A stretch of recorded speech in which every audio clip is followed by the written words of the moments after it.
Hey guys, so today I'm going to show you how I painted this little water droplet on my sketchbook with acrylic paint. I used a reference photo from Paint My Photo, which is a website I typically use to get royalty-free photos from. And here you can see that I toned my paper, my sketch pad, with just a general kind of mixture of different greens. I think I used hooker's green, phthalo green, cobalt green, and a tiny bit of yellow as well. Just trying to get kind of a generic leaf color going on here. For the actual water droplet, I mixed a slightly darker color green, and I'm just laying in the general shape of the water droplet. So when you're laying in the general shape, so in this case, the light is going to be coming from the top of the paper.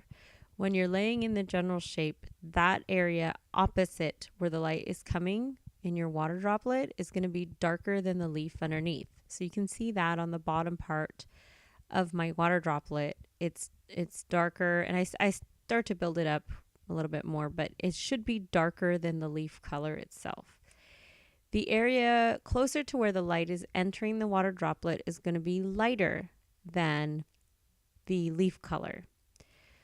So you can see that throughout this little video, I will try to restate those colors a little bit better. So outside of the water droplet, up towards where the light's coming from, there's going to be a cast shadow. Here I am kind of trying to blend the lighter and darker areas inside the droplet. And then here I'm just trying to darken up that cast shadow. So the cast shadow coming from the water droplet should actually be pretty dark. It should be darker than the darker part of your droplet, and it should be darker than the actual leaf. Here I am darkening up the darker portion underneath the droplet, opposite where the light's coming. The cast shadow should actually be a few shades darker than that portion of the droplet. And if you'll notice in a little bit, I think I add in some red to the green because red is opposite green on the color wheel, and that's a great way to deepen the color.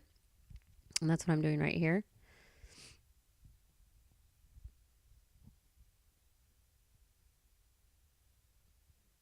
Just building up that cast shadow color.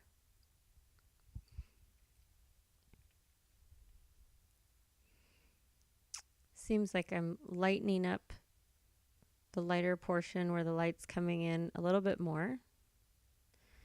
And then just continuing to try to blend the darker spots, darker area with the lighter area, make it look like a little bit more natural transition.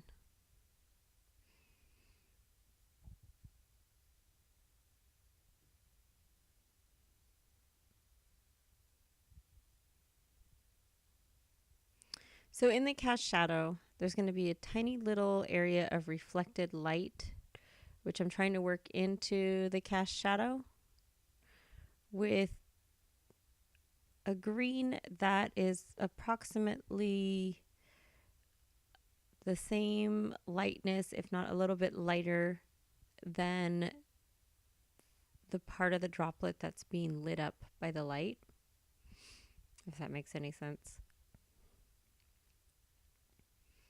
So you'll have this deep dark shadow and then a tiny little area of light that you can see I'm painting in. And most water droplets have kind of the same anatomy. So you can use this little description to kind of paint in water droplets on anything, on paper, on flowers, on fruit. Here there's a nice streak of light that's right where the sunlight is entering. And I don't have a really steady hand, but that's okay. Acrylic dries really quickly, so you can go in and kind of clean up your edges once that starts to dry a little bit.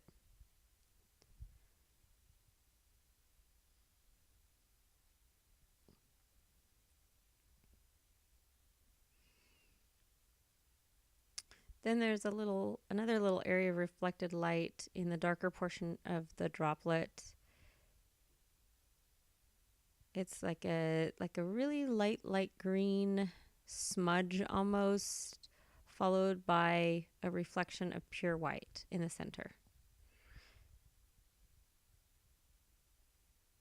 Just trying to make it look a little bit softer on the edges.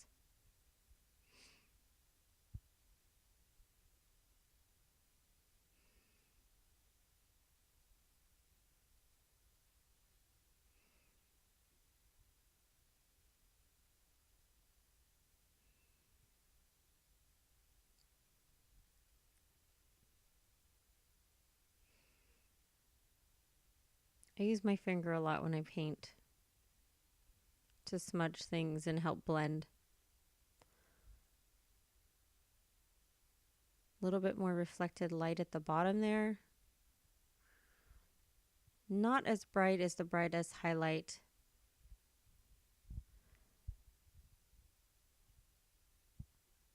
Not as stark, not as noticeable, but it's there. And it just kind of helps to give it a little bit more realistic feel.